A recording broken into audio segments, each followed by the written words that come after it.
Ah, the 2000s. A time when you had to rewind DVDs, your phone flipped instead of scrolled. And what about these things? My fingers still hurt just thinking about them. I'm 27, and people around my age love to talk about the 2000s. Whether it's the music, the fashion, the tech, or the culture, everyone remembers that era fondly. But for some reason, the NBA from that time never gets mentioned in the same breath. It's rarely a part of the nostalgia. And honestly, that doesn't make much sense. So let's break it down. The NBA themselves don't celebrate this decade. It gets overshadowed by the legends of the 90s and drowned out by the numbers that came after. Most people overlook it without ever realizing how much actually happened, or how much the league transformed during that time. But ignoring it means missing one of the most unforgiving stretches the league has ever seen. This was the decade where everything changed, even if nobody wants to talk about it. The stars who built the league were gone, and the ones who would define the next generation were just getting started. The game slowed down, the scores dropped, the league turned defensive, gritty, and unforgiving. It wasn't flashy, it definitely was not marketable, and it wasn't made for the casual fans. They called it the dead ball era. And they say that like it was a bad thing. But the players in this era didn't just play basketball. They fought for every point, every rebound, and every piece of respect. You couldn't hide behind a hot shooting night or launch threes until something fell. You had to earn everything through contact, through chaos, through a game that gave away nothing for free. This isn't the NBA that you see in documentaries, but maybe that's exactly why it matters. Because if you watched it, you knew it was real. And now it's time we tell the story. This is a full NBA recap of the 2000s. Michael Jordan's departure had left an undeniable void. After the previous year's shortened and frustrating lockout season, basketball desperately needed a revival. In response, teams across the league made bold moves. The Los Angeles Lakers, coming off disappointing playoff exits, hired legendary coach Phil Jackson, signaling not just a fresh start, but a shift in culture. Jackson, who's known for managing star personalities, faced a challenge with Shaquille O'Neal, dominant yet ringless, and Kobe Bryant, the brash-driven 21-year-old eager to prove himself. The Lakers aimed not merely for improvement, they sought championships. Meanwhile, on the other side of the country, Indiana understood their championship window was closing.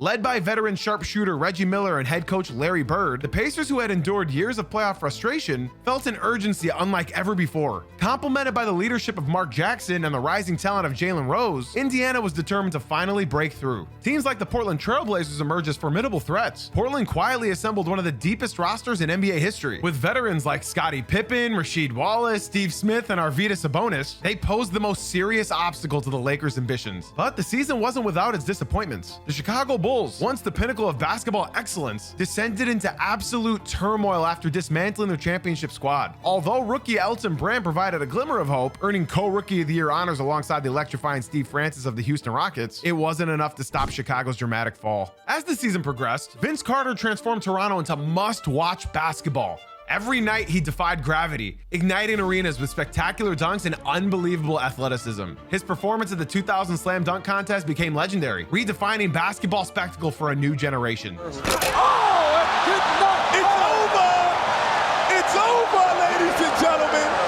Yet, the real drama unfolded during the playoffs. Indiana overcame their bitter rival, the New York Knicks, in a heated Eastern Conference Finals, punching their ticket to their first ever NBA Finals and fulfilling a long-awaited promise to their loyal fans. In the West, the Lakers and Blazers collided in an epic 7-game series. Portland seemed destined for victory, holding a commanding 15-point lead in the fourth quarter of Game 7. But the Lakers, buoyed by Shaq's dominance and Kobe's relentless determination, mounted a historic comeback. The defining moment came when Kobe drove into traffic and, well, Have two. Bryant to Shaq. that single play didn't just clinch the game. It marked the beginning of a dynasty. The NBA Finals saw Indiana's grit pitted against LA's star power. Shaq was unstoppable, dominating the paint on both ends of the floor and capturing the Finals MVP award. Kobe Bryant, despite a severe ankle injury in Game 2, delivered a defining performance in Game 4. After Shaq fouled out in overtime, Kobe calmly took control, hitting critical jumpers, famously signaling to teammates, "I got this." In 6 fiercely contested games, the Lakers secured the NBA title. Shaq's Finals MVP award was a coronation. He averaged one of the craziest stat lines I have ever seen: 38 points and 17 rebounds while shooting 61% from the field, officially cementing his status as the league's most dominant player ever. Earlier in the season, he had also claimed the league MVP, making this year undeniably his own. While Shaq earned praise on offense, the defensive side belonged to Miami Heat's Alonzo Mourning, who won Defensive Player of the Year. Mourning anchored Miami's tough physical play, embodying the defensive-minded nature of this era. For Indiana, despite heartbreak, Jalen Rose's remarkable improvement did not go unnoticed, earning him Most Improved Player honors. But the lingering image remained. Reggie Miller, once again denied, walking off the court in disappointment. His legacy secure, but still incomplete without that championship ring. This season signified more than just basketball. It was a year of passing torches, heroes emerging, and teams rising from despair to glory. The Lakers laid the foundation for greatness. Indiana demonstrated resilience, and players like Vince Carter and Kobe Bryant announced their stardom loudly and clearly. As Shaq lifted that championship trophy, it marked not just the end of a season, but the birth of a thrilling new chapter in NBA history. One defined by fierce rivalries, unforgettable moments, and legends stepping fully into their greatness. As the 2000-2001 season began, the NBA found itself entering new territory. The offseason had seen significant shifts, narratives had changed, expectations had grown, and the drama was building. Orlando had made headlines by bringing in Tracy McGrady and Grant Hill, a bold attempt to craft a new super team in the East. But what started as optimism quickly turned into frustration. Grant Hill's continued ankle injuries would plague him severely, leaving McGrady, a young star fresh from Toronto, to lead alone. While fans expected greatness, the Magic ended up battling mediocrity, learning the painful lesson that star power means little if health can't sustain it. Meanwhile, Patrick Ewing, the iconic center who had defined the New York Knicks for nearly 15 years, was dealt to Seattle. It wasn't just a trade. It was symbolic, marking the definitive end to an era. Now older and limited by injuries, Ewing was clearly in the twilight of his career. But his departure from New York still felt surreal, leaving Knicks fans with uncertainty and nostalgia. The 2000 draft was widely viewed as weak, yet Mike Miller quietly impressed in Orlando, showing promise and earning Rookie of the Year honors. Still, compared to previous drafts, the NBA saw fewer immediate franchise-altering talents emerge, keeping the focus on established stars and teams. As the regular season unfolded, one team emerged to challenge the Lakers' dominance: the Philadelphia 76ers, led by Allen Iverson. Iverson wasn't just scoring, he was a cultural phenomenon, embodying grit and determination on every possession. With Coach Larry Brown instilling defensive intensity and newly acquired Dikembe Mutombo anchoring the paint, Philadelphia soon became the gritty embodiment of a blue-collar city desperate for victory. In the West, while the Lakers started strong, underlying tension between Kobe Bryant and Shaquille O'Neal resurfaced frequently. But the differences between Kobe and Shaq always simmered beneath the surface. And this week, the feud boiled over. Reports of clashes at practice and post-game disputes added intrigue and drama to their quest for another title. The Lakers' biggest threat appeared to be themselves. But Los Angeles wasn't the only story out west. The Sacramento Kings began making noise. Led by Chris Webber's silky smooth offense and Jason Williams' flashy passing, Sacramento emerged as a legitimate contender, quickly becoming fan favorites and hinting at greatness to come. Disappointment plagued Portland once again. Despite their talent-heavy roster, the Jailblazers struggled with locker room turmoil. Rasheed Wallace's fiery temperament repeatedly boiled over into technical fouls, ejections, and suspensions. Scottie Pippen, nearing the end of his legendary career, struggled to unify a fractured roster. After the previous season's near miss, fans expected redemption. Instead, Portland fell short of expectations, leaving their future uncertain. As All-Star Weekend arrived, the league turned its attention to Allen Iverson once more. The Eastern Conference, trailing big, made an electrifying comeback behind Iverson's relentless hustle and clutch shots. His performance earned him the All-Star Game MVP. It was Iverson sending a message to the league about his readiness to lead on the big stage. The playoffs became a stage of intense competition and memorable storylines. The Lakers, finally overcoming their regular season struggles, stormed through the Western Conference playoffs, sweeping every series against Portland, Sacramento, and yeah, even Tim Duncan's Spurs. Their dominance was impressive. Shaq seemed unstoppable, and Kobe displayed relentless poise and clutch moments. The tension between the two stars faded into the background as winning took priority.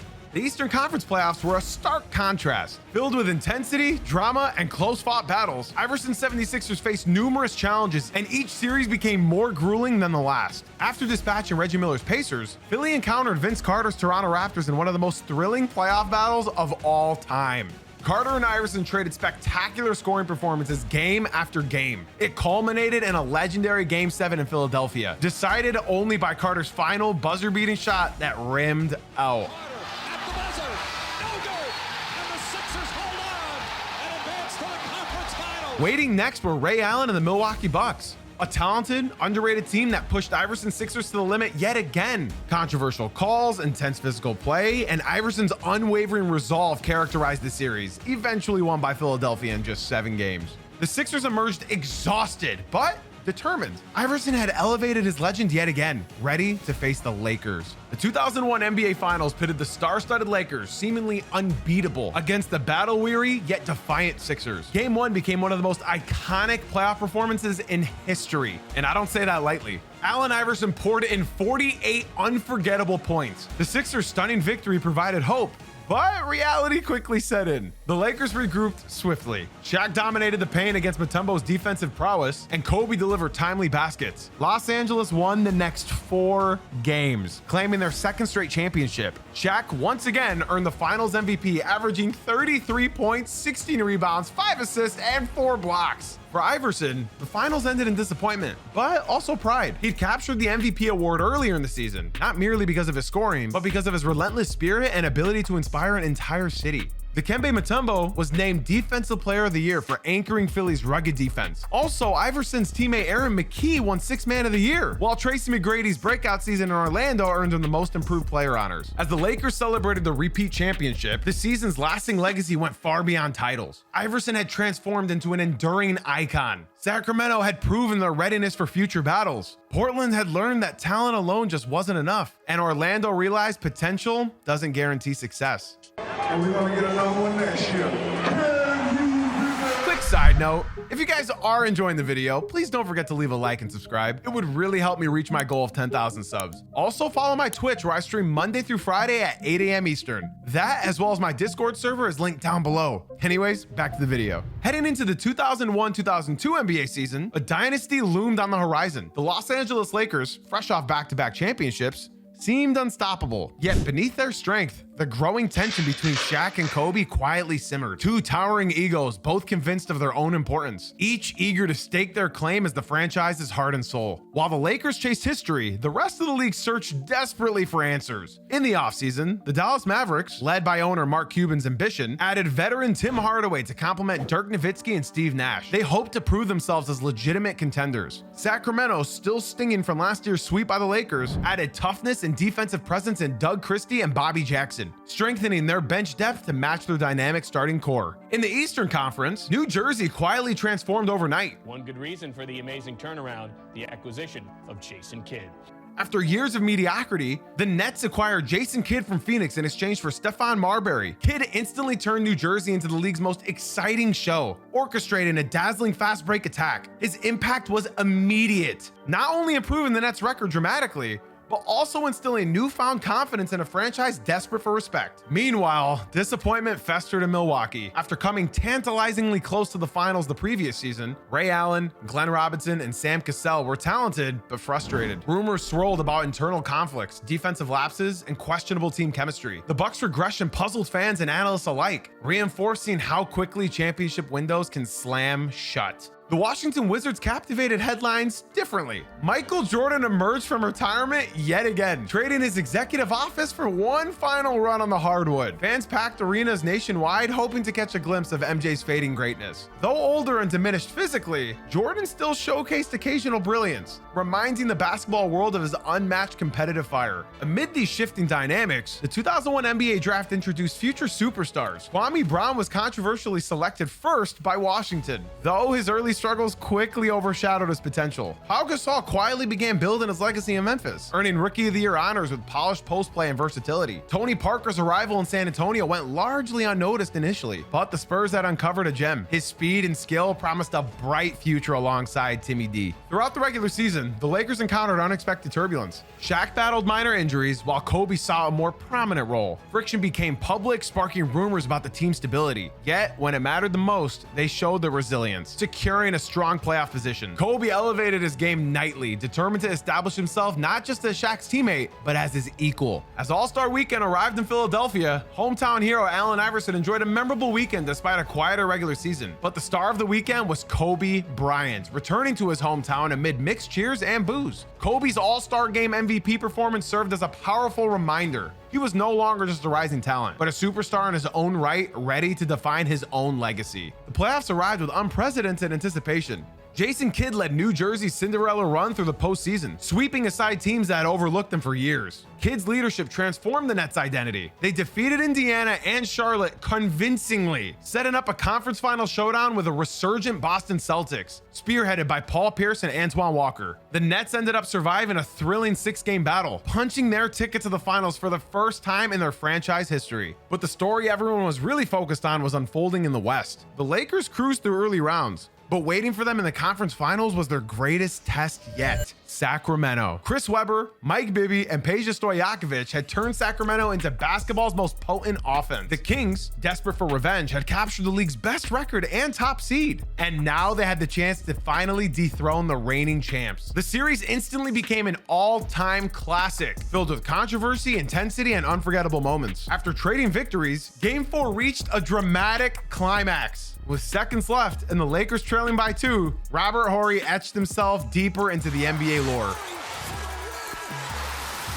Sacramento rallied again, claiming Game 5, but Game 6 became infamous, marred by controversial officiating decisions that heavily favored Los Angeles. With tension peaking, Game 7 proved equally unforgettable. Overtime drama, missed free throws, and clutch plays defined every possession. Ultimately, the Lakers escaped with victory, securing their finals appearance and leaving Sacramento heartbroken and bitterly disappointed. In the finals, New Jersey stood as heavy underdogs against the Los Angeles Lakers dynasty. Kidd's relentless energy and leadership gave the Nets belief, but they were ultimately overwhelmed by Shaq's dominance inside and Kobe's ruthless efficiency. The Lakers swept the series comfortably, capturing their 3rd consecutive championship. Shaq claimed his 3rd straight finals MVP, solidifying his legendary status. However, Tim Duncan quietly earned league MVP honors after a stellar regular season with San Antonio. His excellence was overshadowed by playoff disappointments, but he remained basketball's model of consistency. Detroit's Ben Wallace captured Defensive Player of the Year, embodying the Pistons' emerging toughness and defensive identity. Also, Jermaine O'Neal is finally blossoming in Indiana. He won the Most Improved Player award, signaling his arrival as a genuine star. As confetti fell once more in Los Angeles, the NBA knew it had witnessed something special. This was the last time an NBA franchise won 3 straight titles.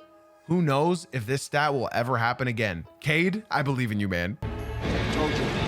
Number 3. What you trying to get for?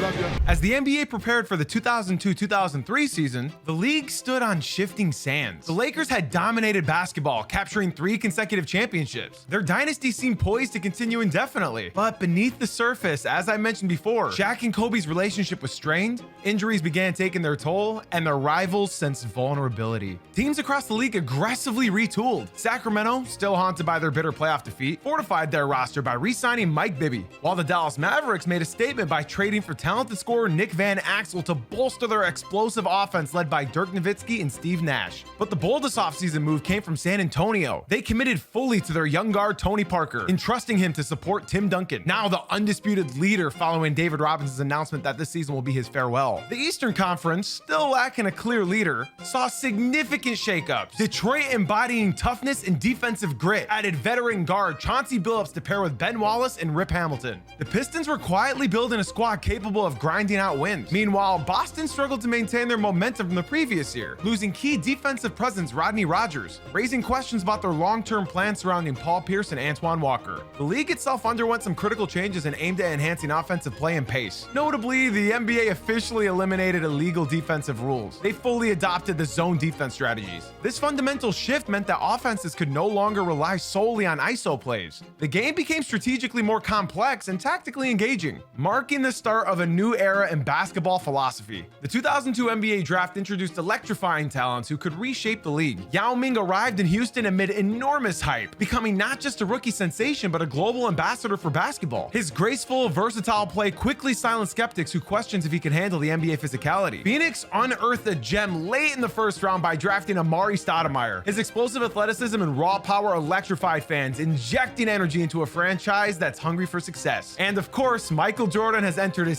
second year of his comeback with the Wizards. He continued drawing massive crowds, with every game feeling like a farewell tour. Still though, Washington's struggles lingered. Even Jordan's determination couldn't lift the franchise from mediocrity. The regular season saw the Lakers stumble out of the gate. Injuries limited Shaq's impact very early on, placing greater responsibility on Kobe's shoulders. While Bryant thrived individually, tensions rose within the team, and the Lakers struggled to maintain any sort of consistency. Suddenly, the Western Conference appeared wide open for the first time in a long time, and Dallas took advantage, showcasing offensive firepower that thrilled fans nightly. Yet, questions remained about their defensive ability, a weakness often exploited by more balanced teams like Sacramento and San Antonio, both quietly positioning themselves as the true threats in the West. In the East, the New Jersey Nets continued building on Jason Kidd's arrival, but struggled initially with their new expectations as reigning conference champs. Detroit's relentless defensive identity, led by Ben Wallace, became increasingly feared. They quickly established themselves as legitimate contenders, challenging the Nets' supremacy. Meanwhile, the 76ers found themselves at a crossroads. Iverson battled injuries and disagreements with coach Larry Brown, creating an uncertainty about the direction after the recent finals appearance. All-Star Weekend became a global showcase, with Yao Ming's presence drawing international attention. Kobe Bryant dominated again, securing yet another All-Star Game MVP. As the playoffs began, it became evident that the landscape had dramatically shifted.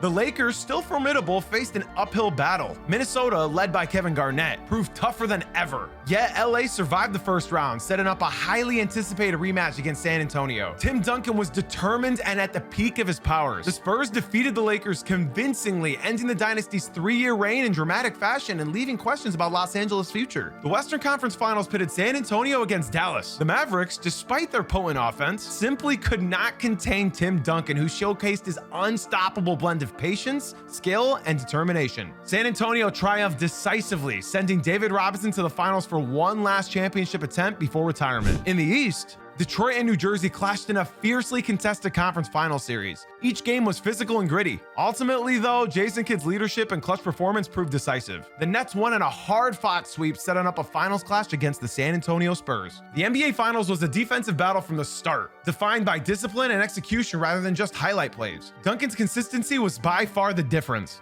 Dominated on both ends of the court, he dismantled New Jersey's defense night after night. Tim Duncan, and he's Duncan. Game 6 became an iconic farewell performance for David Robinson. As Duncan led the Spurs to victory, the Admiral provided crucial contributions, ending his legendary career as an NBA champion. Tim Duncan secured the Finals MVP award, complementing his regular season MVP, a rare achievement highlighting his absolute brilliance. Detroit's Ben Wallace repeated as Defensive Player of the Year, solidifying his status as one of the league's premier defender. Amari Stoudemire's impressive rookie campaign earned him Rookie of the Year, and Gilbert Arenas, who was blossoming with the Golden State Warriors, earned the Most Improved Player award, showcasing explosive scoring ability. This season represented a seismic shift. It wasn't merely the end of the Lakers dynasty, but the dawn of a new era defined by strategy, defensive innovation, and emerging stars who would lead the league forward. The Spurs' triumph felt symbolic, highlighting fundamental teamwork and discipline, while Duncan quietly solidified his legacy as one of basketball's greatest champions. As David Robinson walked off the court for the final time, championship trophy in hand, the NBA was reminded why it captivates fans: the drama, unpredictability, triumph, and heartache that unfolds each year.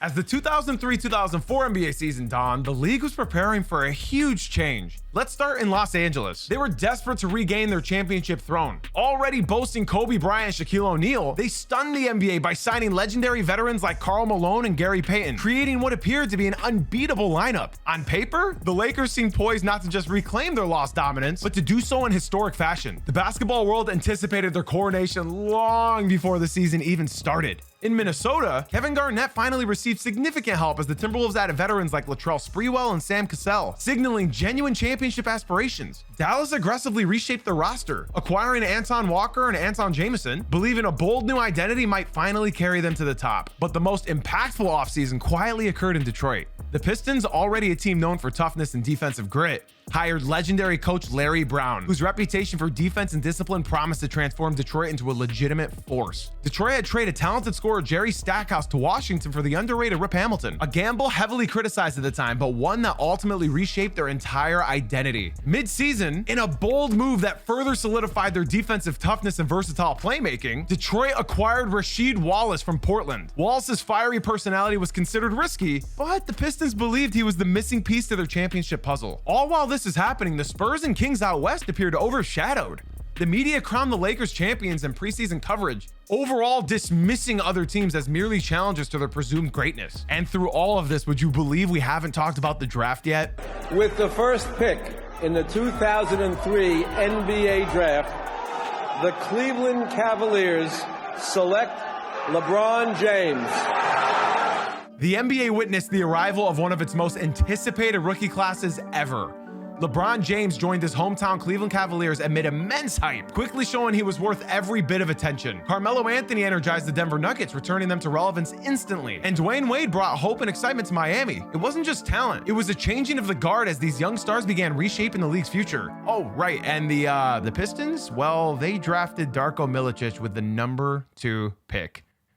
I don't want to talk about it. Throughout the regular season, Detroit quietly built momentum. They weren't flashy. Their victories rarely made the headlines. Their roster lacking superstars to capture mainstream imagination. Instead, their strength lay in unity, discipline, and relentless defensive pressure.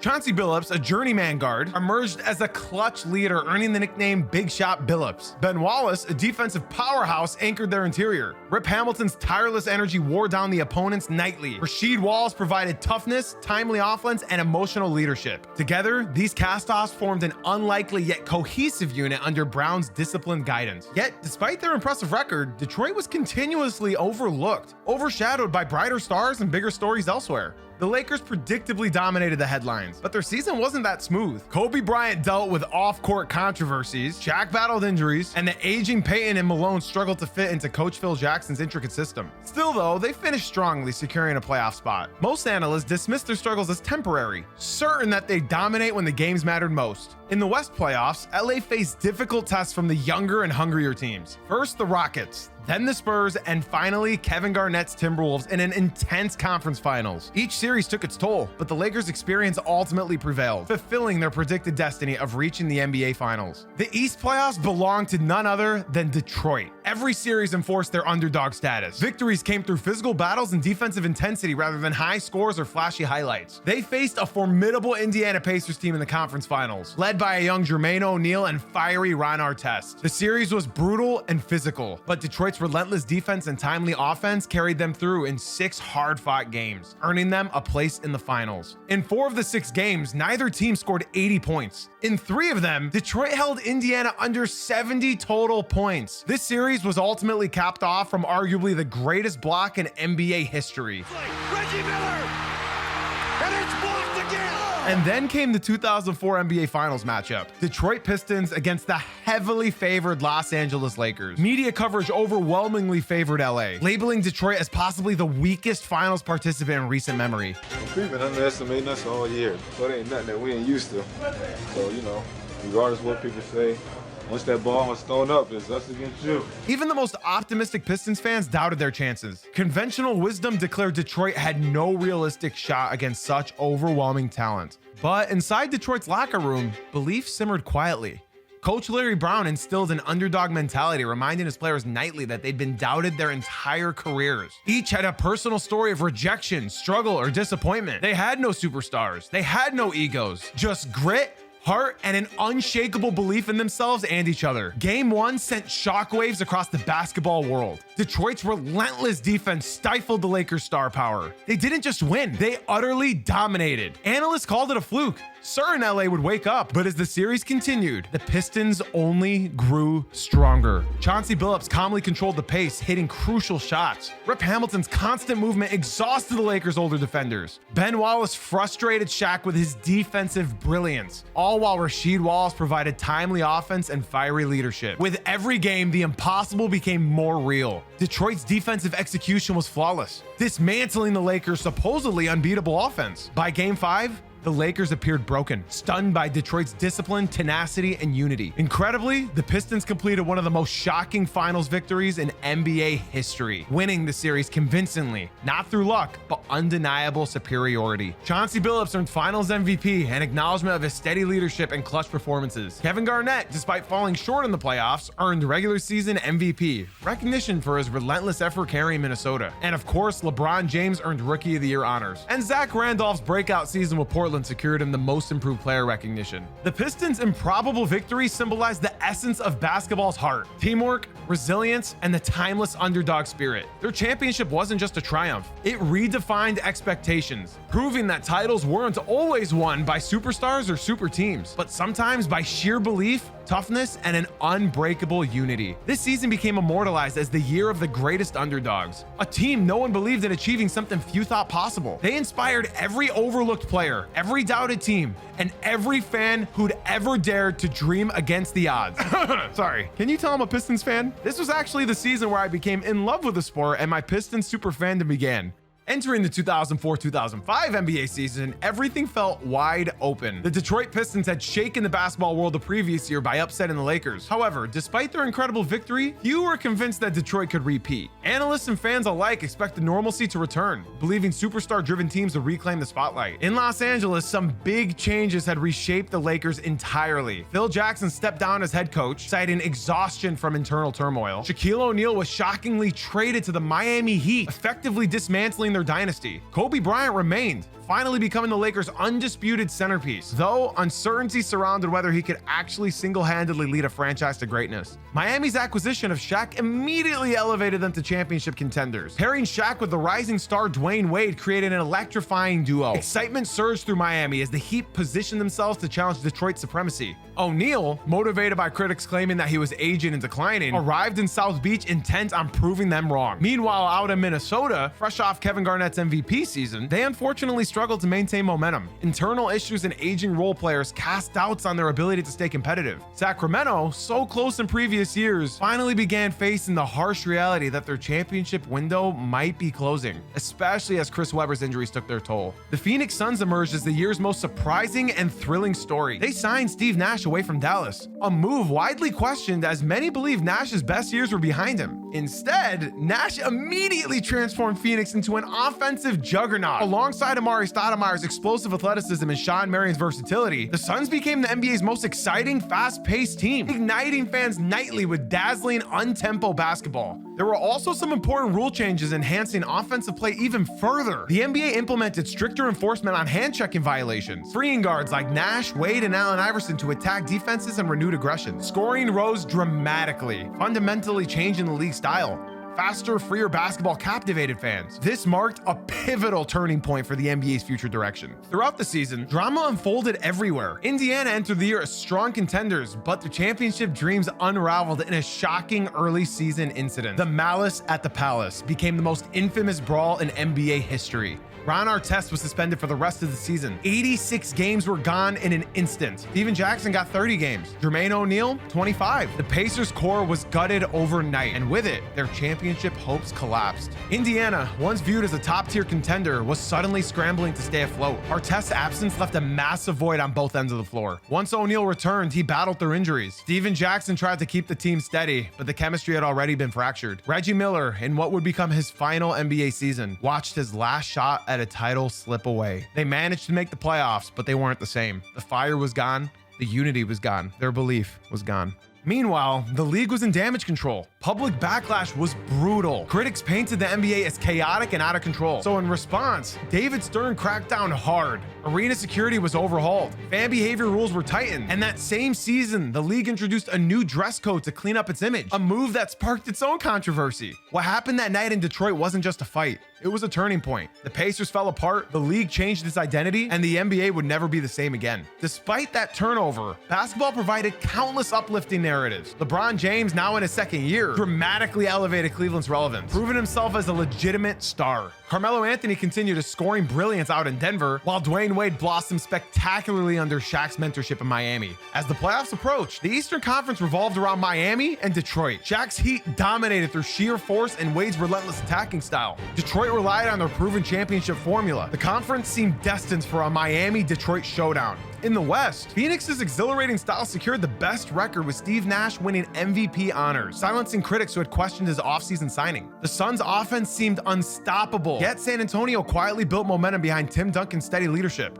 Tony Parker's speed, and emerging Argentine star Manu Ginobili's creativity and passion. The playoffs delivered thrilling intensity immediately. Miami steamrolled their first 2 rounds, setting up the anticipated conference finals against Detroit. The Pistons faced tougher competition, including a grueling 7-game series with Indiana. They fought bravely despite being severely shorthanded after the early season brawl. The Eastern Conference Finals became an unforgettable clash of contrasting styles. Miami's star-driven power versus Detroit relentless defensive unity created intense drama. The series reached a thrilling 7th game defined by heart and endurance. Despite Shaq's physical dominance and Wade's spectacular performances, Detroit's cohesive team play, discipline, and clutch shooting from Chauncey Billups and Rip Hamilton ultimately prevailed in a stunning Game 7 victory on Miami's home court. In the West, Phoenix's exhilarating playoff run captivated fans, yet their lack of defensive depth eventually became their Achilles heel. The Spurs, battle-tested and disciplined, methodically dismantled the Suns in the Western Conference Finals. Duncan's composure, Parker's relentless pace, and Ginobili's timely heroics propelled San Antonio to the finals. The NBA Finals set up a fascinating matchup.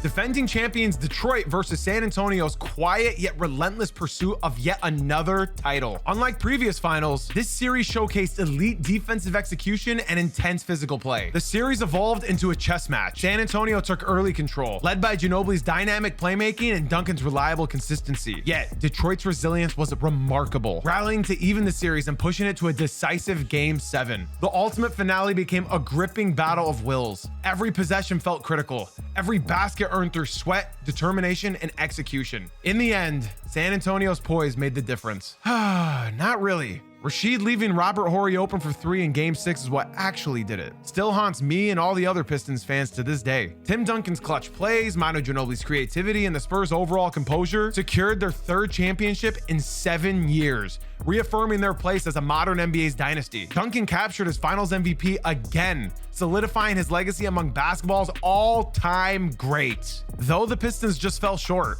they earned profound respect. Their resilience, teamwork, and relentless effort proving their previous title was no accident. Ben Wallace, the heart and soul of Detroit's defense, earned his 3rd Defensive Player of the Year award, a fitting recognition for the league's best defender. Bobby Simmons, rising from obscurity with the Clippers, earned Most Improved Player. Emeka Okafor's outstanding rookie campaign secured his Rookie of the Year award. Ben Gordon's explosive scoring off Chicago's bench won him the 6th Man of the Year. It wasn't simply San Antonio's championship triumph or Phoenix's thrilling offensive revolution. It was a year marked by dramatic stories and unforgettable battles that defined basketball at its very best. Then came the 2005-2006 NBA season. San Antonio was still viewed as one of the top teams in the league, and Detroit still stood strong in the East. But beneath the surface, powerful currents of change were reshaping the league. In Miami, the previous season's painful playoff defeat still burned fresh. Shaquille O'Neal and Dwyane Wade entered the season fiercely motivated to finish what they'd started. Failure makes you hungry, makes you more determined, makes you want to do it again. Pat Riley returned to coaching mid-season, replacing Stan Van Gundy in a surprising yet calculated move, signaling Miami's all-in approach to winning immediately. They surrounded their 2 stars with battle-tested veterans like Antoine Walker, Gary Payton, and Jason Williams, determined that experience and grit would carry them to an elusive championship. Meanwhile, out in Los Angeles, they struggled to find a new identity around Kobe Bryant. Although the Lakers roster lacked star power and cohesion, Kobe elevated his game to staggering new heights. In January, he etched himself permanently into NBA history with an unbelievable 81-point explosion against the Toronto Raptors, a mesmerizing performance that still leaves me in awe. Phoenix remained a league darling, their explosive, free-flowing style even more captivating despite Amari Stoudemire missing nearly the entire year with a knee injury. Steve Nash was determined to prove his MVP season wasn't an anomaly, delivering yet another masterclass in playmaking, orchestrating the NBA's most thrilling offense and securing his 2nd straight MVP. And yet came some more storylines. Dallas transformed dramatically under Coach Avery Johnson's disciplined guidance, shedding their previous reputation as an all-offense, no-defense team. Johnson instilled toughness and balance. Dirk Nowitzki thrived under his demanding leadership, becoming a more complete, determined superstar. Positioning Dallas as serious contenders in the loaded Western Conference. Detroit, still resilient after their finals defeat, opened the season determined to reclaim their throne. Under new coach Flip Saunders, they delivered a dominating regular season performance. Billups' calm leadership, Hamilton's relentless scoring, and Ben Wallace's imposing defensive presence. But the narrative shifted dramatically when the playoffs arrived. The Eastern Conference once again revolved around Miami and Detroit. This time, the Pistons entered the conference finals heavily favored. Yet, it was Miami who seized the moment. Wade elevated his game spectacularly, attacking relentlessly and defying Detroit's defensive mastery. Miami stunned Detroit, winning the series convincingly in 6 games. Their veteran additions, criticized all season as past their prime, ended up delivering pivotal contributions exactly when it mattered the most. The Western Conference playoffs were defined by intense battles. Phoenix continued defying expectations, pushing through despite Stoudemire's absence. But the true story unfolded between Dallas and their bitter rivals, San Antonio, in one of the most gripping playoff series ever played. 7 brutal back-and-forth games captivated us. Clutch shots, fierce defensive battles, and unforgettable drama defined every moment. Ultimately, Dallas prevailed in a thrilling Game 7 overtime victory, signaling their transformation from perennial playoff disappointment to legitimate championship contenders. The 2006 NBA Finals matched Miami's veteran-led roster against Dallas's newfound resilience and discipline.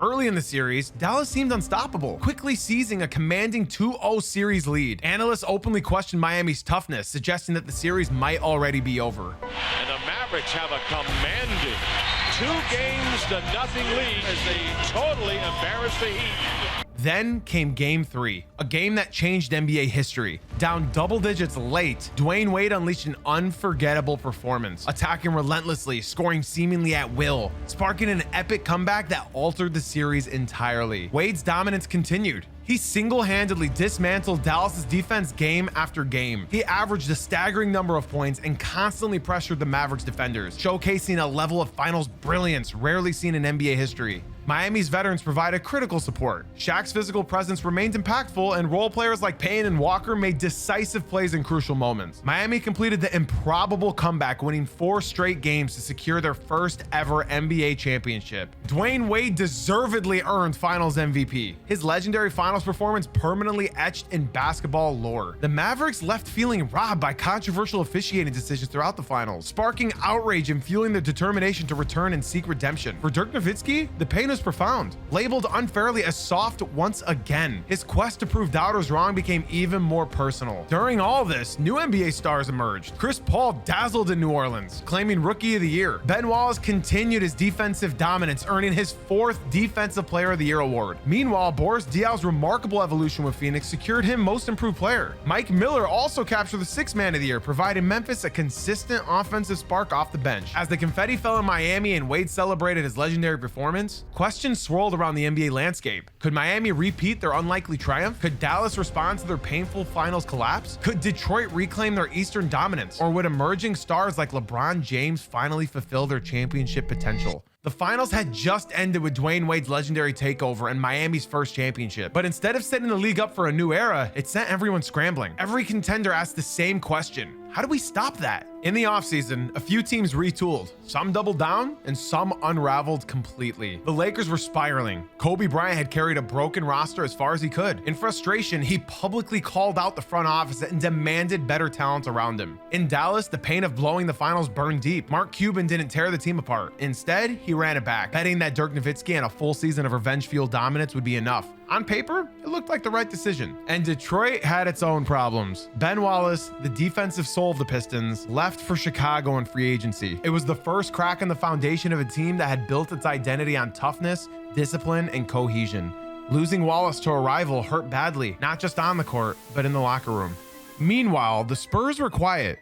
Too quiet. They made no splashy moves, no headlines. But if you'd been watching long enough, you knew better than to ignore them. The draft brought in promise, but not much immediate impact. Andre Bargnani became the first European player taken with a #1 pick. LaMarcus Aldridge and Brandon Roy ended up in Portland, with Roy making an instant impression as one of the most polished guards to enter the league in years. Rajon Rondo and Kyle Lowry arrived too, though they wouldn't shine until much later on. And then there was Adam Morrison, drafted 3rd overall to Charlotte, a pick that aged like milk by the end of the year. Elsewhere in the league, a major shift was happening at the league office. Commissioner David Stern pushed hard for image control, continuing to enforce the dress code, penalizing taunting, and doubling down on technical fouls. The league was becoming more polished, more global, more corporate. Some players embraced it, and others pushed back. When the season tipped off, all eyes were on Miami, but they stumbled out of the gate. Shaq got hurt. Wade couldn't carry the full load on his own. Pat Riley left the bench midseason due to hip and knee issues. The defending champs looked old, tired, and completely out of sync. By playoff time, they limped in.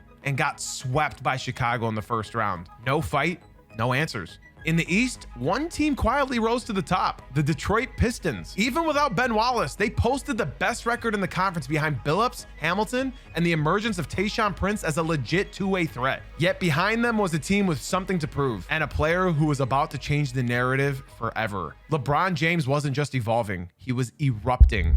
The Cleveland Cavaliers finished with 50 wins, but it wasn't the record that mattered. It was the momentum. LeBron was now fully in control of the franchise. His athleticism, vision, and scoring had caught up to each other, and the playoffs confirmed it. The Cavs ran through Washington and New Jersey, setting up a rematch with Detroit in the conference finals. And then came Game 5. LeBron's coronation. He scored Cleveland's final 25 points. He also hit the game winner in double overtime. He made Rashid, Prince, Rip, and Chauncey look like JV defenders. It was one of the greatest individual playoff performances in NBA history. And after almost 20 years, I still wake up in a cold sweat from this game. Cleveland finished the job in Game 6. The King was headed to his first NBA Finals. Out west, Dallas stormed through the regular season, getting 67 wins. Dirk was dominant and consistent all year, MVP worthy. But in the playoffs, things unraveled quickly. They drew the Golden State Warriors in round 1. Nobody thought much of it until Game 1, and then Game 2. By the time Baron Davis and Steven Jackson were lighting up Oracle Arena, the We Believe Warriors, coached by Don Nelson, torched Dallas with small ball, chaos, and fearless energy. Dirk disappeared. Dallas collapsed, and Golden State pulled off one of the biggest first-round upsets in history, finishing it in Game 6 in front of a crowd that felt more like a riot. San Antonio, meanwhile, did what San Antonio does: win quietly. They beat Denver, they beat Phoenix in a second-round war, and then they beat Utah in the conference finals. No flash, just substance. Then came the finals. LeBron versus the Spurs. On paper, it looked like a moment of destiny, but it played out more like a masterclass. The Spurs smothered LeBron. Bruce Bowen hounded him. Duncan anchored the defense. Parker carved up the Cavs with speed and precision. LeBron had no help. Larry Hughes, useless. Drew Gooden, lost. The Cavs were outclassed, outgunned, and out of time. San Antonio completed the sweep, their 4th title in 9 years. And Tony Parker finally walked away with his first ever Finals MVP. But nobody saw them as the story. All the conversation was about LeBron and what he did, what he lacked, and how close he was to making that leap. As the Spurs celebrated yet another ring, the rest of the league was already bracing for what came next. Kobe was seething, Boston was plotting something big, and a generational talent named Kevin Durant was about to walk into the draft. The 2007 offseason didn't just shake the NBA, it rewired its entire structure. Boston, long removed from its glory days, had just come off a 24-win nightmare. The team missed out on Greg Oden and Kevin Durant in the draft lottery. Hope was fading fast, but then came a blitz of moves that flipped the league on its head. The Celtics sent 5th overall pick used on Jeff Green to Seattle for sharpshooter Ray Allen. That alone turned heads, but weeks later, Danny Ainge gutted the rest of the roster in a blockbuster trade for Kevin Garnett, sending Al Jefferson, Gerald Green, and several others to Minnesota. Now, Boston had a core of Paul Pierce, Garnett, and Allen, all hungry, all still elite, and all desperate to win. At the same time, the draft delivered the league's next generation. Portland selected Greg Oden with a #1 pick, a dominant, physically imposing center out of Ohio State. But it was Kevin Durant, picked 2nd by Seattle, who became the immediate star. Durant averaged over 20 points per game his rookie year, a smooth scorer with unteachable instincts. He ended up winning Rookie of the Year effortlessly, giving the Sonics a new face to rally around. But unfortunately for them, it was too late. Ownership battles and broken arena promises made it clear Seattle's NBA days were numbered. The rest of the NBA teams were scrambling to keep pace. The Lakers made the season's most impactful trade in February, sending Kwame Brown, Javaris Crittington, and draft picks to Memphis for Pau Gasol. It wasn't just a trade, it was a revival. Kobe Bryant finally had a frontcourt star again, and for the first time since Shaq's departure, the Lakers looked dangerous again. Phoenix made a splash of their own, sending Sean Marion to Miami for Shaquille O'Neal. It was a gamble, trading speed and spacing for size and experience. Miami, on the other end, was falling apart. Wade was in and out with injuries, the roster was aging fast, and the champs from 2006 finished with the worst record in the NBA. The Bulls collapsed under pressure. They had been a trendy pick to rise in the East, but internal friction and coaching drama saw them plummet. Coach Scott Skiles was fired on Christmas Eve. Chicago never recovered. The league office kept pushing for image reform. Technicals were called more aggressively, the dress code was getting even more strict, and Stern's NBA was growing more corporate by the month. That didn't stop the fans from tuning in, especially with new stars like Durant rising and legends like Kobe rewriting their legacy. Once the season started, Boston made it clear. this was not a slow build. They were coming for the title immediately. The Boston Celtics won 66 games. Garnett anchored the defense, Pierce killed teams in isolation, Ray Allen stretched the floor. But it wasn't just the big three. Rajon Rondo matured quickly. Kendrick Perkins gave them the toughness in the paint. James Posey and PJ Brown made key plays when it mattered. This team wasn't hype. They were real. In the West, the competition was unreal. It took 50 wins just to make the playoffs. Denver won 50 games and they were the 8th seed. Golden State won 48 and missed the playoffs entirely. Chris Paul and the New Orleans Hornets emerged as a powerhouse. Paul became an MVP candidate. David West was an all-star. Tyson Chandler protected the rim. Peja Stojakovic hit clutch shots. The Hornets won 56 games and finished second out west. But the top seed belonged to none other than the Lakers. Kobe embraced the leadership role like never before. With Gasol and Odom supporting, he finally had a real shot again. He averaged 28 points per game and carried LA to 57 wins. He also locked up his first and only regular season MVP. You've helped mold it into a championship contender, and when we thought you couldn't get any better, you did. The playoffs were a storm. In the East, Boston didn't cruise. They were tested very early. The Atlanta Hawks pushed them to 7 games in round 1. Then LeBron and the Cavaliers took them to 7 again. Boston survived both, but it was clear this was not going to be easy. In the West, Lakers caught fire. They beat Denver in 4, then took down Utah in 6. Then they met the Spurs in the conference finals. San Antonio had beaten New Orleans in a grueling 7-game series, but they had nothing left in the tank. Kobe closed the door in 5. And the Lakers are heading back to the finals for the first time since 2004. In the East Finals, Boston finally found rhythm, but Detroit was still tough. Billups, Hamilton, Prince, and Sheed were all still elite. Unfortunately for Detroit, Boston's chemistry overwhelmed them. Garnett found his groove, Pierce hit dagger after dagger, and Rondo took over the tempo. Boston won the series in 6 games, and for the first time in nearly 2 decades, the Celtics were going back to the finals. This also marked 6 years in a row for the Detroit Pistons to make it to the Eastern Conference Finals. Unfortunately for them, that streak ended here. The 2008 NBA Finals, Celtics versus the Lakers. It was old school, it was bitter, it was personal. Game 1 went to Boston behind Garnett's relentless energy and Pierce's scoring. Game 2 was yet another grind. Leon Poe turned into a folk hero with a breakout performance. Boston went up 2-0. LA ended up responding in Game 3 at home with a win. But in Game 4, something iconic happened. The Celtics erased a 24-point deficit, the largest comeback in finals history at the time, and they stunned the Lakers on their own floor. That win broke the Lakers back. Boston closed them out in 6 with a blowout win at the Garden. Pierce won finals MVP, Garnett got his ring, Ray Allen redeemed himself. The Celtics completed one of the greatest one-year turnarounds in NBA history. And yet they somehow say that LeBron started super teams, right? Anything's possible!